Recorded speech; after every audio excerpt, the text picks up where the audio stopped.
You know that we are in our lecture, at least in the last semester, it's very interesting inviting people that belong to a younger generation in Europe. I mentioned that very often. In this case, I could relate the presence of Arquitectura G here together to H architects who came a couple of semesters ago, or Tony Gironès. I mean, to mention people working in Barcelona or in the area of Barcelona, not because I believe very much necessarily in areas or cities, because of the work they do and the way they really respond to something that can be very interesting, I guess, for many of you.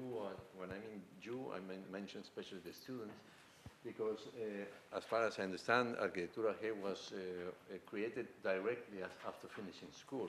Yeah. You will tell probably better.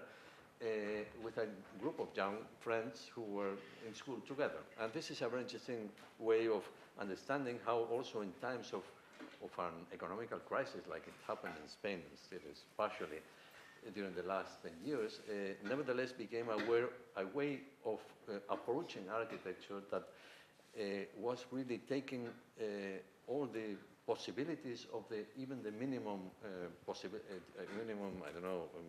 projects. I mean, in many cases, I'm very interested in the work of Arquitectura G because of the way they approach, for example, transformations of existing structures, existing houses, modifications of something that already was there. I'm very interested also because questions like how this, in some cases, in some city, sort of societies, differences between what's interiorism or what's architecture or what's working in existing buildings or doing new buildings, somehow blends in the work of Arquitectura G. It is not something that I say. It is recognized by one of the most recognized prizes for an architectural young office, which is the Mies van der Rohe Prize for Emerging Offices in 2015. And I think only this explains the value of many of the projects that I'm sure we are going to see together with Aitor. But I'm not going to say anything. Aitor, it's your turn. Thank you. By the way, I would say we just had a critic together with him, and immediately one recognized somebody who directly not only works deeply into the project, but is also connected to teaching for several years in the Universidad Politécnica de Catalunya. So, which I mentioned that very often because this connects directly the work of the practice of an architect work with the teaching in school. Yeah. Thank you. You're welcome.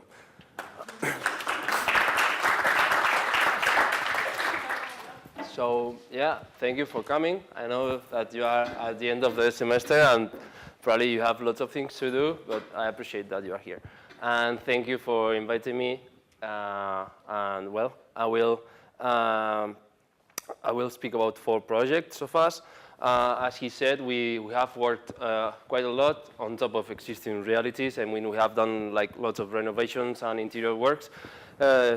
It's mostly because, as we was discussing just before the lecture started, is the kind of works we could do when we finished our studies. It was like 2007, 2008. It was a very hard time in Spain to find work as an architect or to find projects like from scratch or large projects. And well, we were 4 friends that met during our studies, and then we rented a place to work together in the school assignments. And well, someday a friend came and said, hey, I have to, I'm going to start with an office. Could you help me to make it look better? And well, and after your mother, and then your cousin, and then a friend, and then a friend of a friend, and then a friend of a friend of a friend, and then somebody that you don't know, but that knows you from the internet or something like this. And it's like a snowball that was rolling and getting bigger, but not very big, but bigger. And now at this precise moment, we are, I would say, in a scale shift. We have worked mostly with residential and housing projects. We have done lots of apartments and renovations mostly, and house renovations as well. And now I would say that the 80% of the projects we have on our table now are like new constructions and 20% are renovations, but the project we'll see today are renovations. So I will start with the story of this guy. This is known as the Barberini faun. A faun is those Greek like drunken little people that after drinking, well, they fall asleep and so on. So this is a very, very nice sculpture that actually is in Germany. I think it's in Munich. But the story behind it is awesome. Well, so it's like the year 1660 or something like this, and the Pope Urbano II or something like this wanted to make some works around the El Castello de San Angelo, the residence of the Pope. And so they were digging into the ground, and because they wanted to do like a garden or an extension or something, and suddenly objects started to appear into the ground, like swords, like pieces of stone, and suddenly lots of sculptures started to appear. They found lots of sculptures like buried in the ground around the Castello de San Angelo. And among those sculptures, it was this piece. It wasn't like as it is now. It didn't have one leg and one arm, but it's like, what's going on? I mean, well, what happened was that this was the year 1600, more or less, and what happened is that more than 1,000 years before, this castle was under siege, and the barbarians were trying to take the castle, and the Romans inside ran out of weapons. So the only thing they could throw as a projectile was everything they had inside. So the heavier it was, the better. And so all the surroundings of the Castello de San Angelo had lots of, I mean, all the collection of the interior sculpture was thrown away, trying to kill those barbarians. So this was buried for more than 1,000 years, and they found it. And well, that's just, I mean, that's a nice story, but now comes the real story I want to tell you. The Pope took this sculpture and went to the very well-connected Bernini, Gian Lorenzo Bernini, and who was like the enfant terrible of that time. And so he told him, you want to fix this. I want to fix this, I want you to fix this. He said, okay, I will do it. So he took a piece of marble and he sculpted the marble, and he put this leg and an arm. But here you can see, this is what they found buried in the ground, and this is the new leg. But the difference here is that instead of putting this right foot in here, he put it here. So the leg is way more open, and the sculpture changed completely its meaning. And it's a drunken man, like having rest on top of, I don't know, a tiger skin on top of a rock. But with this change, suddenly it turns into a erotic sculpture. I mean, and this example is, I think, a very good example of many things. One is, you can, nowadays, it would have been something absolutely impossible to find a sculpture like this and to let somebody to add a leg. I mean, this would never happen. I mean, we would see this without this leg. Okay, this is one. And two, I think that architecture is in some way is to go somewhere and to put something that takes this first stage to a new dimension. I mean, it's not just in renovations where you have to deal with an existing reality and then add new information and make it better. But also with projects that are built from scratch, it's like you arrive to a place that we were discussing about projects in Lanzarote, in Canary Islands, in Spain here. Maybe you don't have this, but you have a crater of a volcano, and I mean, you have to work always on top of an existing reality. And this is a very good example of taking something and integrating a new piece, taking it to the next level.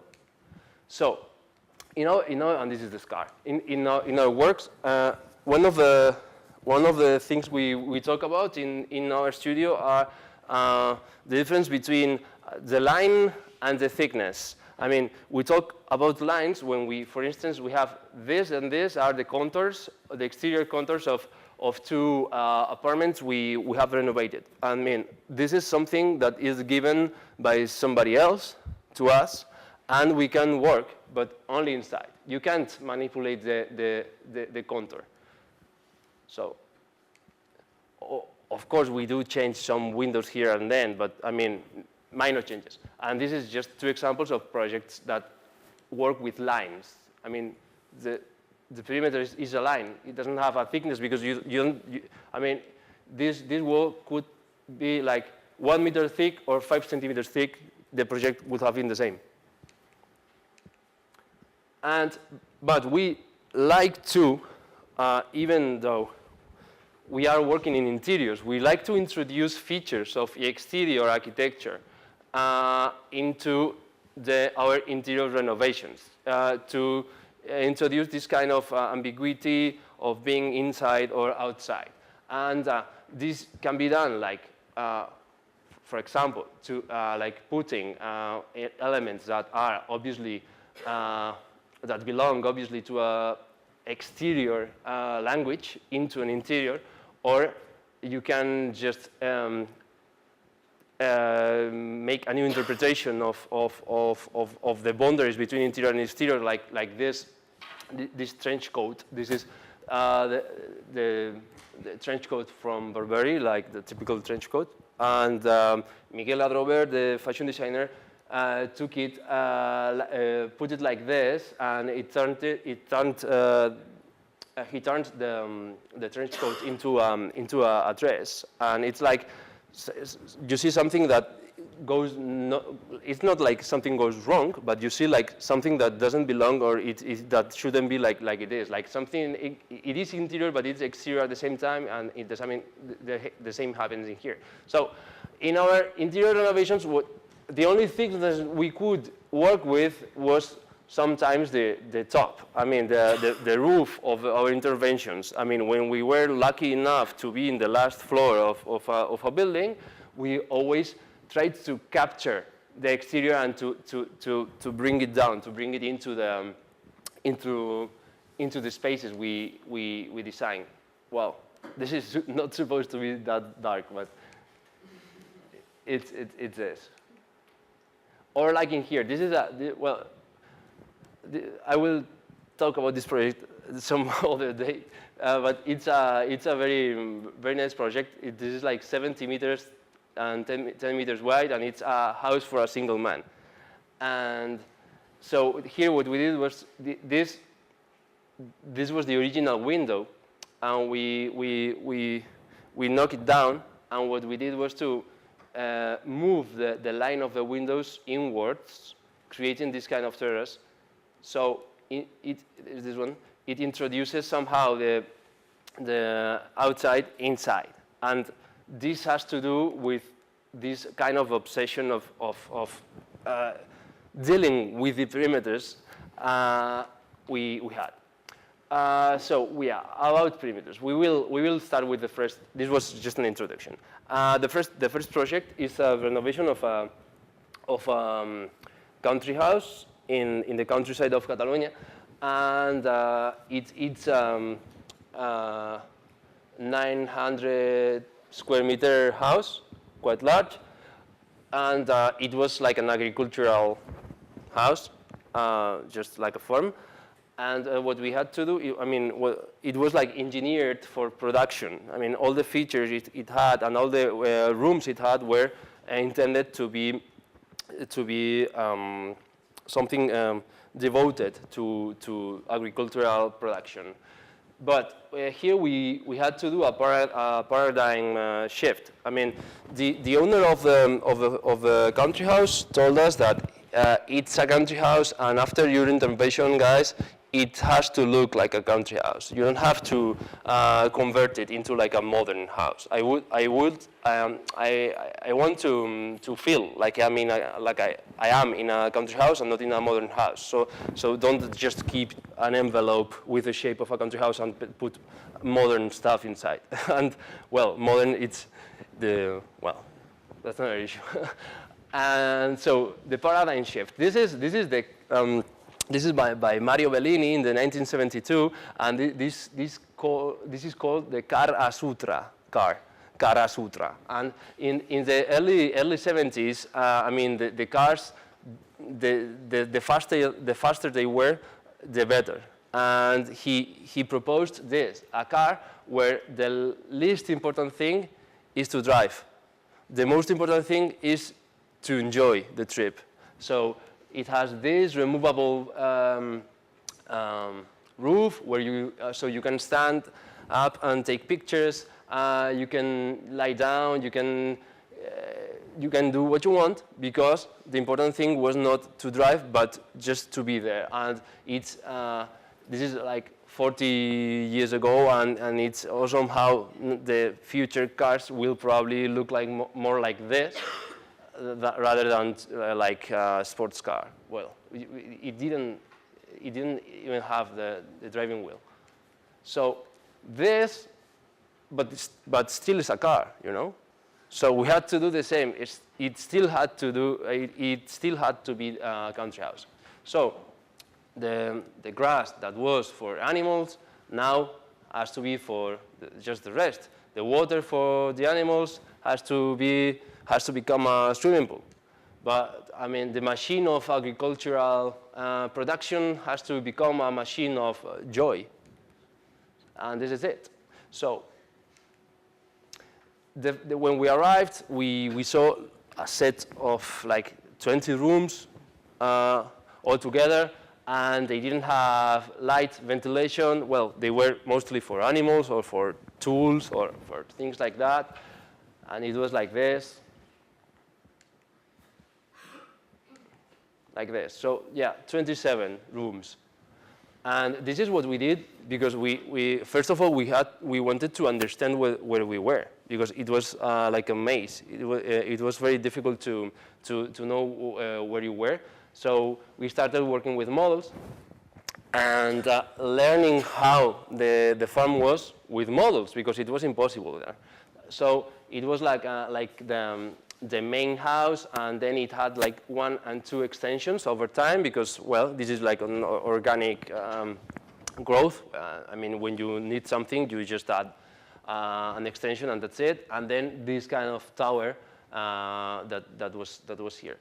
So after learning about the site,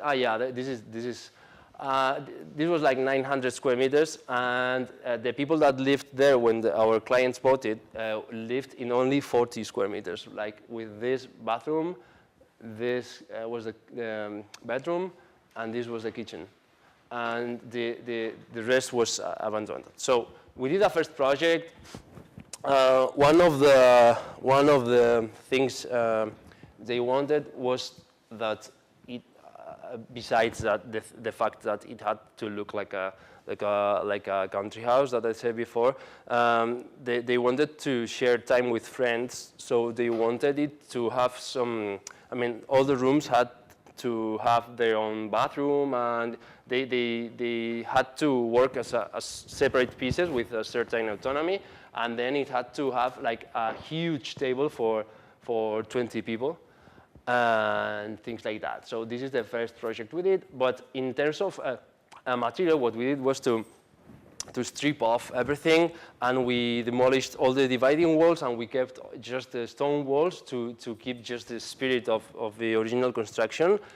And one of the first issues was to put some light into the core of the house, because the center of the house didn't have any kind of ventilation, any kind of light. So one of our first ideas was to do a patio in here. This had a roof, but we wanted to disassemble that roof and make like a courtyard in here in the middle, so it would provide light to this area, this area, this area, and this would be a double height space with this underneath, and everything would have more light and so on. So this is like the first approach. But then the swimmer came. Because we outside the country house, it was like a small pond for like a deposit of water for animals, and they wanted to have it as a pool to swim, but we decided that the pool had to have a stronger presence in the project, because this is a movie, by the way, and the movie is that he in the summer he wants to cross Los Angeles from point A to point B, only going through swimming pools. And it's like he does a journey and he stops in the swimming pools of his friends, and he goes from house to house. And what you see in this movie is that when you are close to a swimming pool, your mood changes. I mean, it's like when you go into a certain kind of spaces, you don't know why, but you speak like this, because we are inside a church. Or when you see something close to you, your mood changes. You suddenly have a different kind of mindset. No? It's like if there's a pool there, suddenly you are on holiday, it's summer, you want to have a beer. So we wanted to put that feeling into the house. And but so what we wanted to do was to put the water like in a room that already was there, kind of flooding the room, kind of to achieve this kind of image. And what we did was this was the patio, so we dismantled the roof in here as well, and we put the water in here, and now this is the water, and you had the big table in here, and this is the ground floor actually. This is like one living room, and all the rooms have their own bathrooms, and we have like plenty of living rooms. And this is the top level with the main bedroom and so on. It's maybe not that important. And this is the sketches we did. This is the light that in the first sketch you saw. It was this opening, but not this one. And then this turned into this. And in the roof you see here, in the beginning we didn't want this kind of grid, because we just wanted it to be open. But in the regulations they say that country house must have a roof of like this, and so we said, okay, so you have it. I mean, you can't say we don't have a roof, because in the regulations it doesn't say that you have to stop the rain with the roof, you know. So we that's one of the reasons. And the other reason was for security as well, because the owners didn't want people like climbing from the outside and going in. So yeah, but suddenly we said like, well, let's make a grid that is then also repeated in some other elements of the house. And all the new structure, because this is a wall, and this is, in this part, this is a wall, sorry. Here we cut the wall, and this is the thickness of the wall, and inside this plate there's a beam, and the beam has these columns, and this opening is new, and this opening is new, this opening is new. I mean, we manipulate the stone walls as well. We don't leave everything as it was. Yeah, I don't know why was I saying that. So this is around the pool, which is the core of the house, because this provides light to all the surrounding rooms, and the rooms that are not around this area have their own windows in the main facades. So even if you don't use it, it changes your state of mind.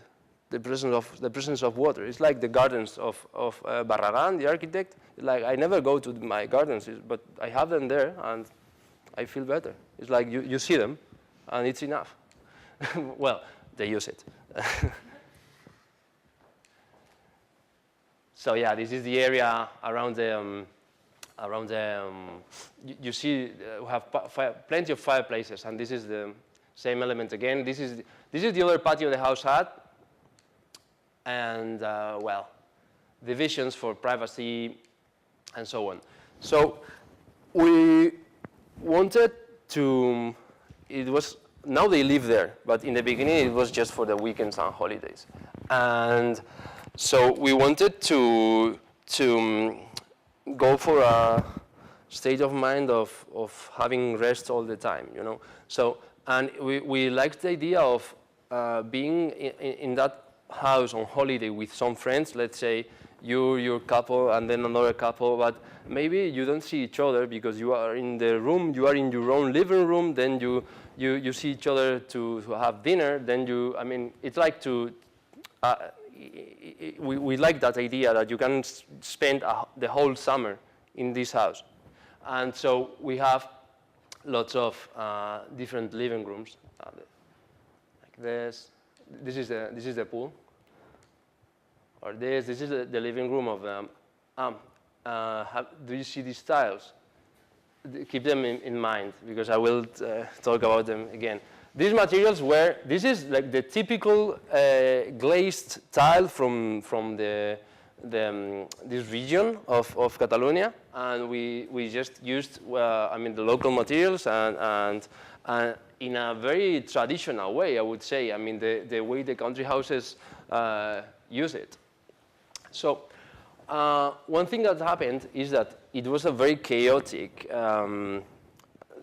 The circulation inside the country house was very chaotic, and what we did was to instead of closing some doors to make it more clear, we opened as much doors as possible and it was it actually now as you can like go freely, it's much easier to get from I don't know, from the living room to the bedroom or whatever. So what we did was to remove everything that wasn't a real load-bearing wall.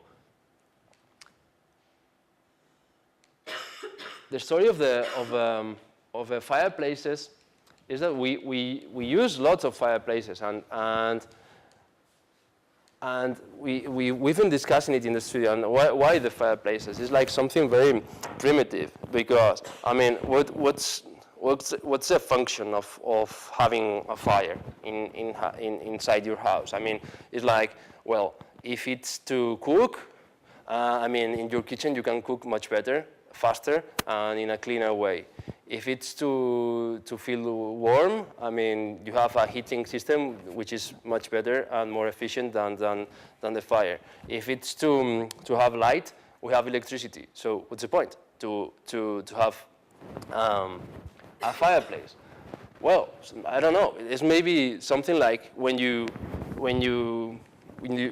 stare at the sea. Somebody said like the sea, it's always the same, but it's always different. It's like it's never the same sea. No, it's like to look at the fire and to hear the cracks of the wood and so on. It's something very primitive. Maybe like it wakes up the memories of our primitive origin or something like this. But it's something we really like to use. So second project. We are based in Barcelona, and we had to do a project here in a little town called Cilleros, close to the border of Portugal, and this is almost 1,000 kilometers. And well, distance is not an issue if you have an airport here and you have an airport here. But it's a very tiny village, and to go from here to here, you have to fly to Madrid, then take a first train, then a second train, and then you have to call somebody because there isn't any bus or any kind of train that goes to that village.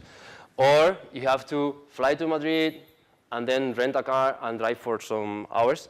And so from the very beginning, we saw that the distance was going to be an issue, because the distance, I mean, nowadays the distance is the distance from the closest airport to the work site. Because, I mean, it would have been much easier to build this house in Berlin than in here, just because Barcelona has an airport and Berlin as well.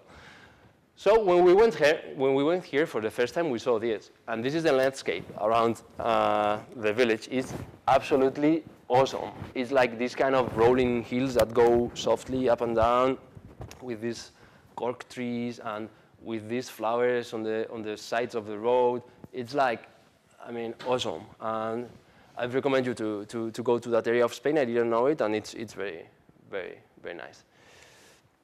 And when we arrived, this is what we found. This is a house, this is the back, this is the main facade. And this has this huge step in here because this door was meant to let you climb on top of the donkey. You know, you had the donkey on the street, so this is a normal door, and if you want to go to climb on the donkey, then you use this door. We didn't know that.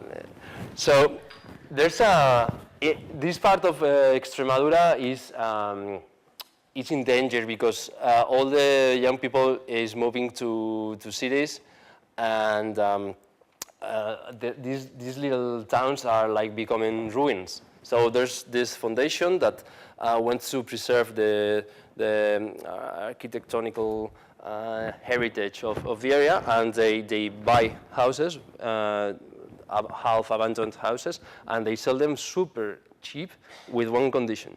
You have to restore it, or you have to take care of the house. I mean, it's like they sell cheap, but on the condition of taking care of it. So this woman called Luz, that's why this project is called Casa Luz. But luz in Spanish means light, and there's always people who think that this is Casa Luz because it has like lots of light, but it's just because the owner is called Luz. I mean, it could have been Casa Maria del Carmen. So, yeah, main facade with like well-cut stone blocks, back not so well-cut stone blocks. And this is, I don't know if you are able to see these lines. Do you see this? This part, this didn't originally belong to the house. This was like a negotiation between this house and this one. Well, there's like lots of fights in these borders. You can see like people killing each other and actually this little part that belongs to this house is just to have a window in the back. But these people sold this part to this, and this was then a key aspect of our project. When we arrived here, the main goal of the owner was, I want something like fresh, clean, and cheap. So this from here to here, it was like 20-something meters.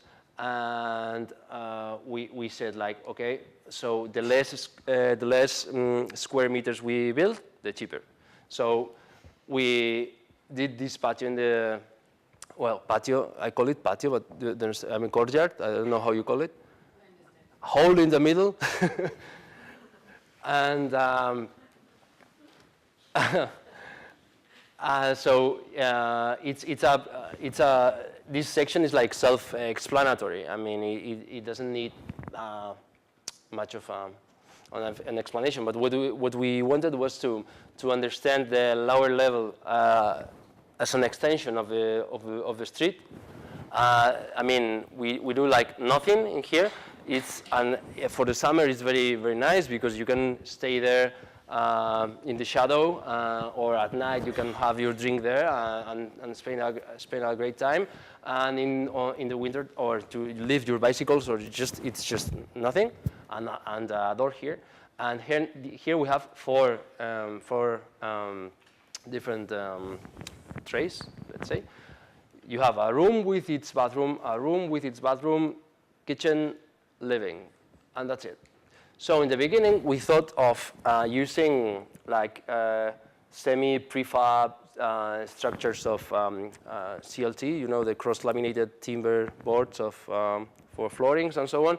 But at the end of the day, just because they build it super fast, and for us it was going to be much better to be in the work site not for such a long time, because it was quite difficult to get there.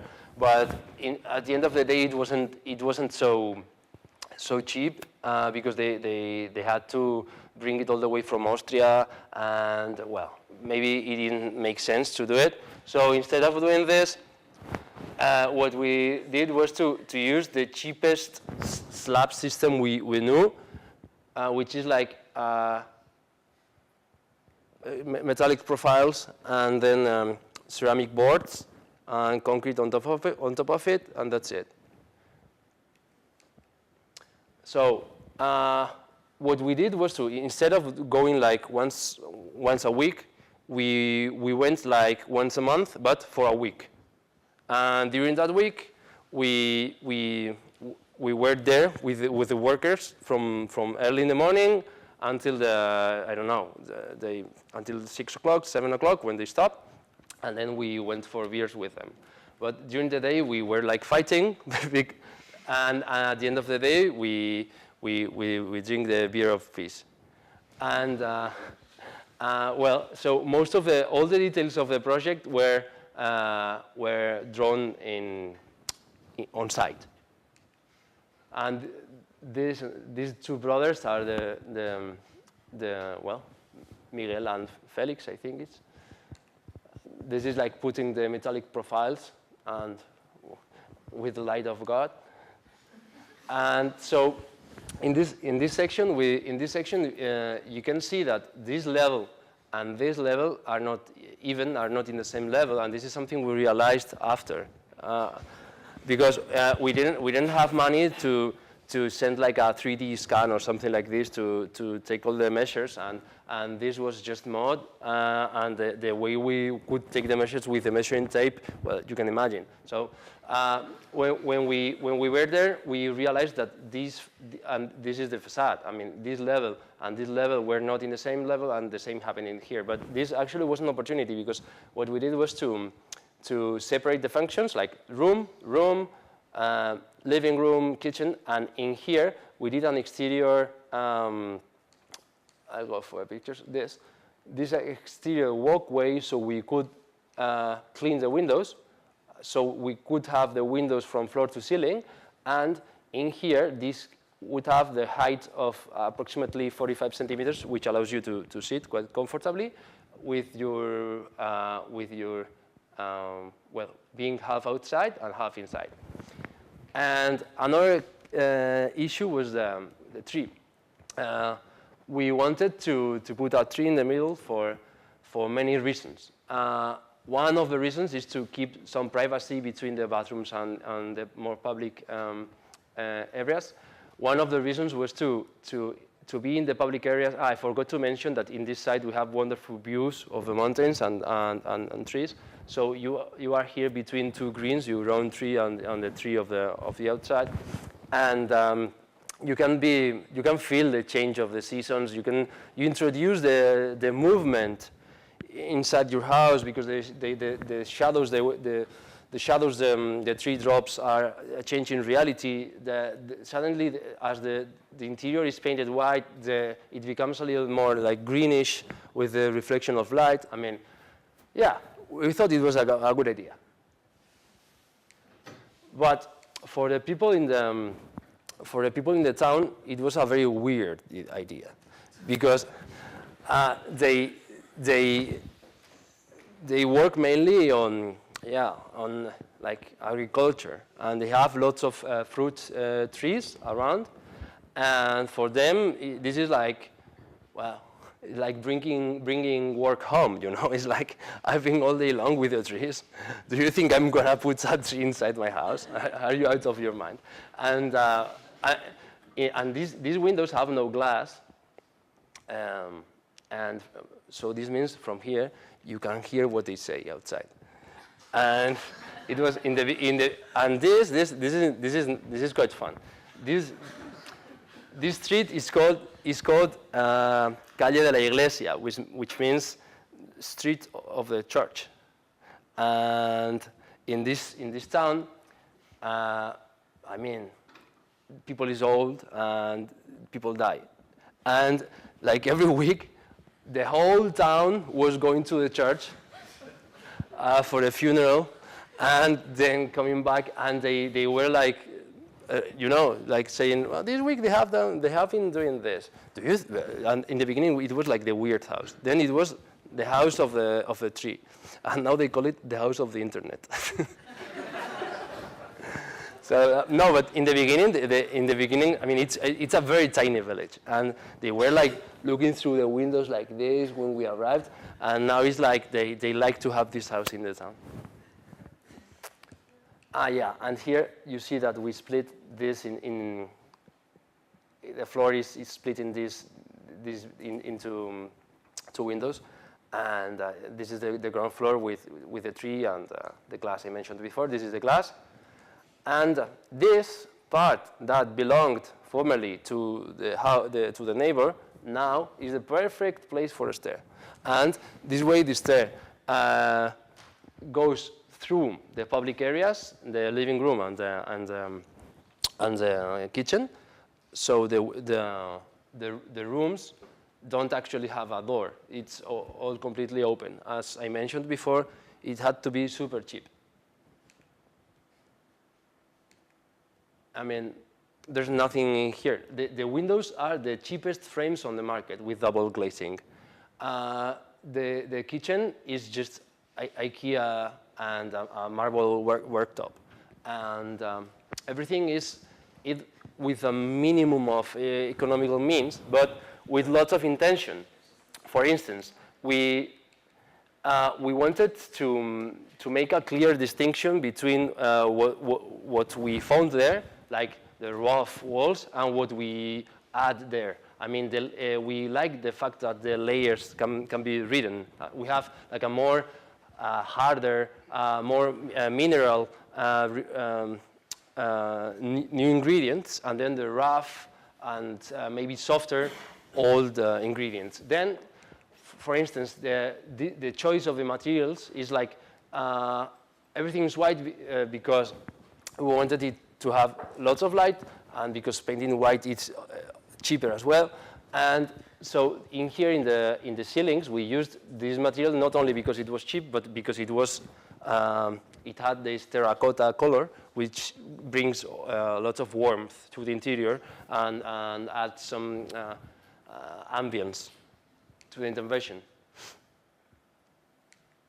And then this guy, well, we've been talking before with Enrique and all the students from his studio about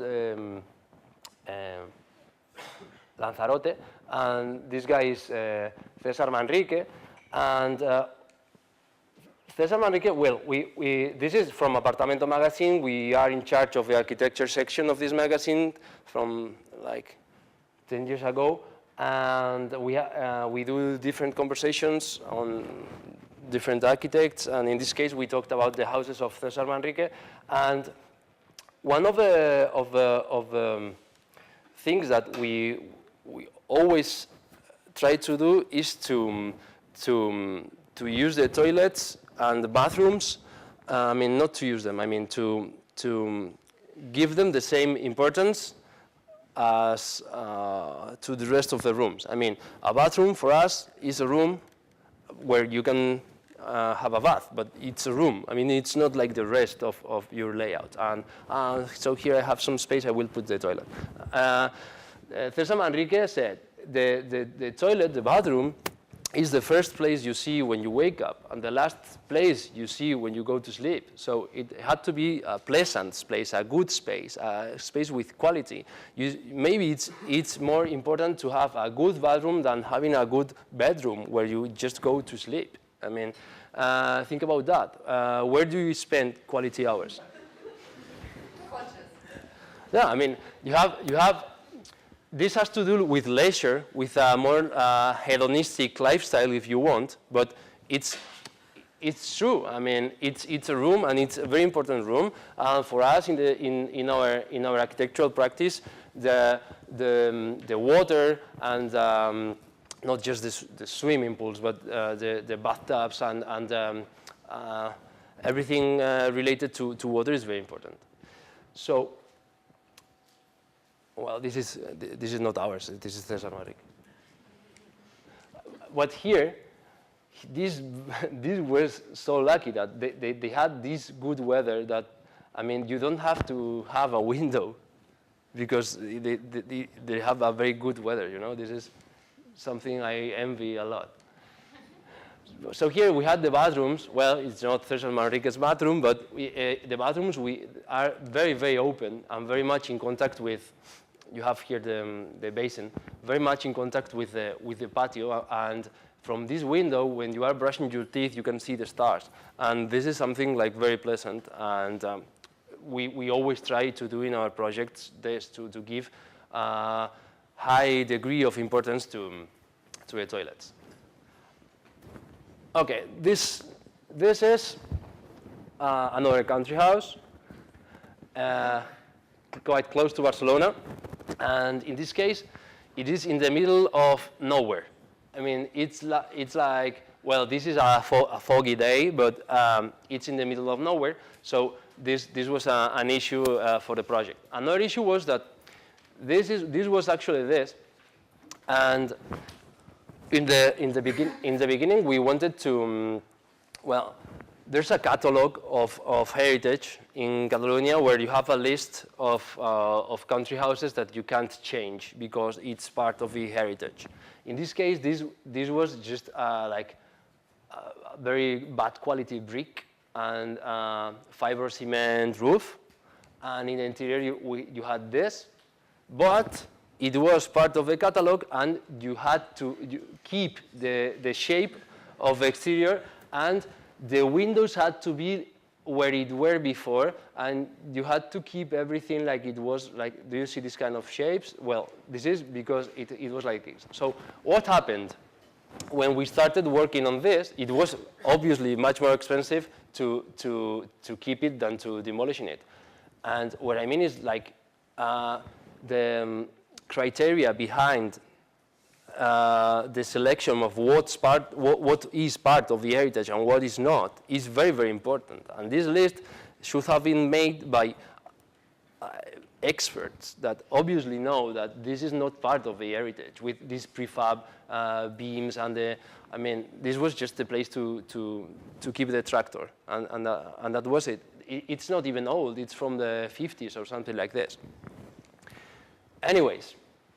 We had to keep it. And what happened? When we started with well, moving some ground around, it collapsed, and so then we had to rebuild this fake shape because we couldn't do anything else than rebuilding it. So, yeah, that's it. That's heritage. And obviously, the windows are where the windows were. We have 3 windows. We don't need this one, but we had to have it. So yeah, this young couple with two children, they have 3 now. They wanted to go there and to live, but they had lots of program, and in the volume we didn't, because we couldn't do an extension to the house. We had what we had, and in that volume, you couldn't have like the height enough to integrate 3 levels. So what we did was to create. You will see better here.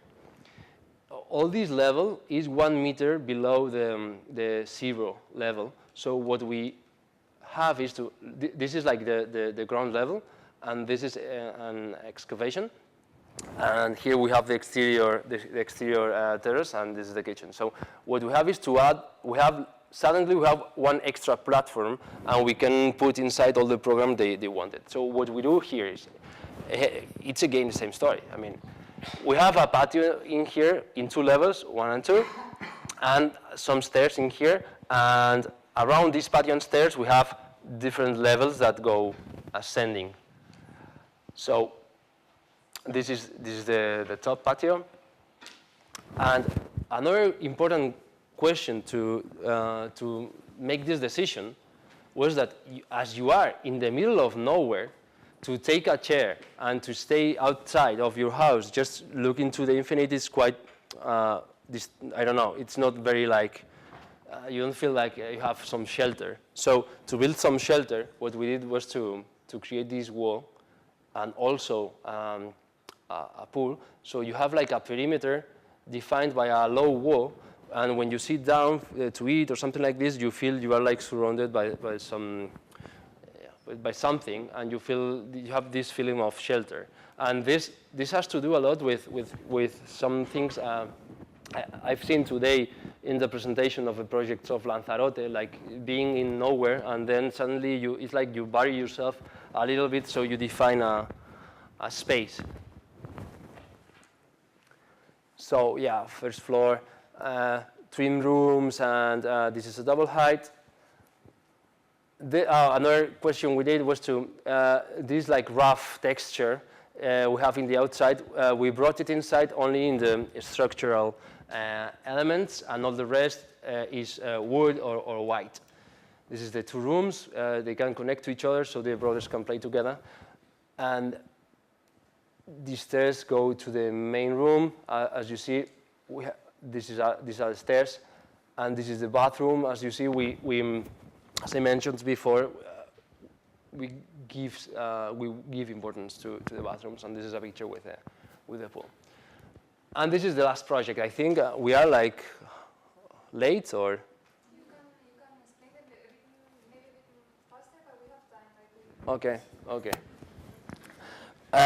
Or if you get bored, we can just stop. So this is another renovation in the same area of the first we have seen, and this was for a friend, and well, this is what we found when we arrived. This top part is obviously an extension somebody did, because the original roof was like this, and we had like well, this part as well. You always find like a superimposition of layers, and then you have to determine what is worth to be kept and what is not worth to be kept, and then you do your project. But one very interesting feature was the presence of this terrace, and we treated it as an exterior room. And we wanted to understand it as an exterior room. So in the first project we did, this is the lower level. We had a double height, which means we demolished the floor in here because it was in a very bad condition. No money to restore it. We leave the double height, and we did nothing in here. I mean, we did nothing because he was very short of money. And then in here, like two bedrooms and a studio. And in here, we had this intention of connecting these 2 spaces and to making this exterior space actually feel like a room, but without a roof, but very, very connected to the interior. And here another bedroom. And this is what we found in that area of Catalonia. The top floor of the houses of this village and the village around has this kind of arches. And what we did was this is the house actually. What we did was to take this arch as an element and to copy and paste it all over the top level of the house, to make the connections between the different areas, and even in the main facade. So these arches were, some of them were existing and some of them not. So what we did was to try to have almost the same area of connection and the same area of wall between this space and the interior. And in here, if you remember, this was a bedroom, and now the swimmer came and it's a pool. So we have this. This is the kitchen, and this is the living room, and here's where the pool is, and this is the terrace, and this is the degree of connection we wanted to achieve, and this is how it was in the end. And do you remember the tiles I mentioned in the other project?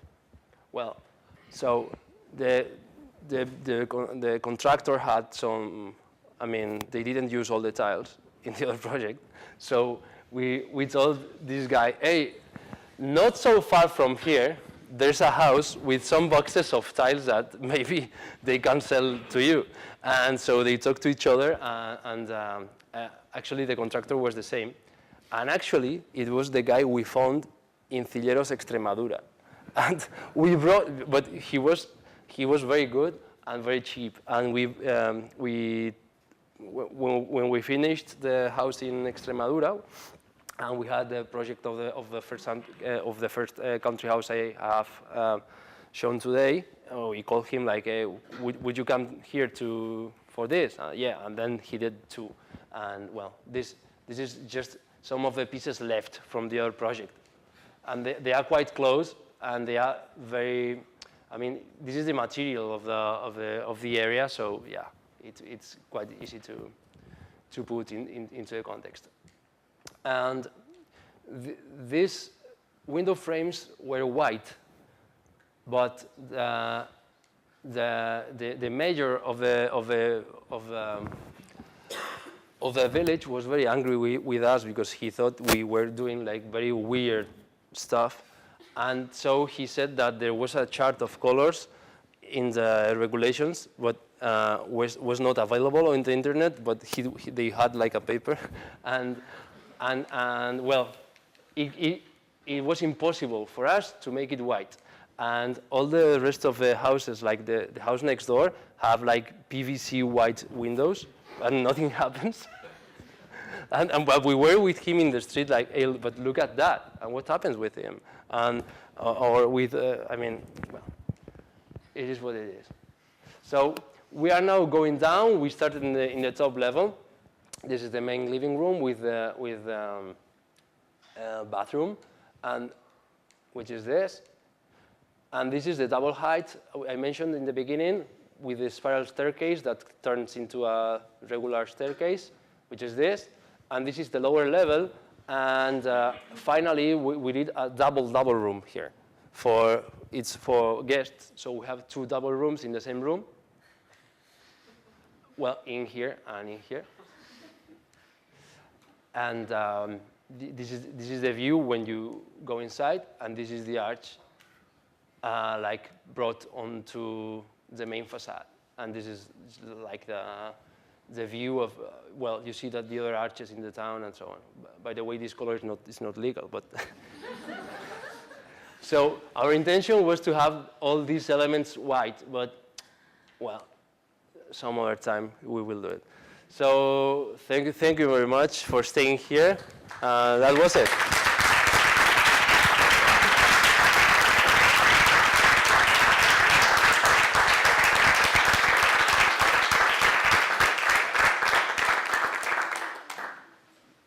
Questions? Would you like to have questions, or do you not accept questions? I accept.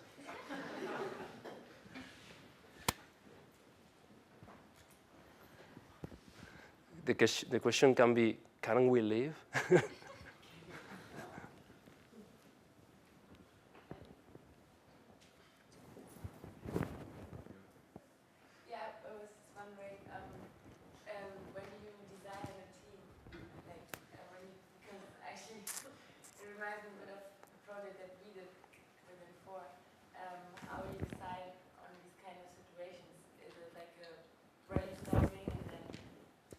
has the idea of saying, let's just cut the whole window until the top, or let's make a double room, but it's just one room. How do you design?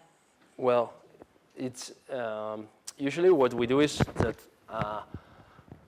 one or two people lead a project, and they sit together to draw or to think, and then what we do is mainly work with models. We do lots of models, mostly or always on a 1 to 20 scale, so they are very large, and it's impossible not to know what is going on in the practice because the models are huge, and if something happened yesterday, you will see it in the day after, so you can always give your opinion. So we don't, in the beginning, it was more like, let's sit all together, let's decide, but it was not very practical. So we decided, like, I don't know, you will lead this project, I will lead this one, and then once you have something, we talk. Yeah, that's the way we work. I think it's better. You have seen it. You were 4, no, in your project. So sometimes it's not easy. Something else?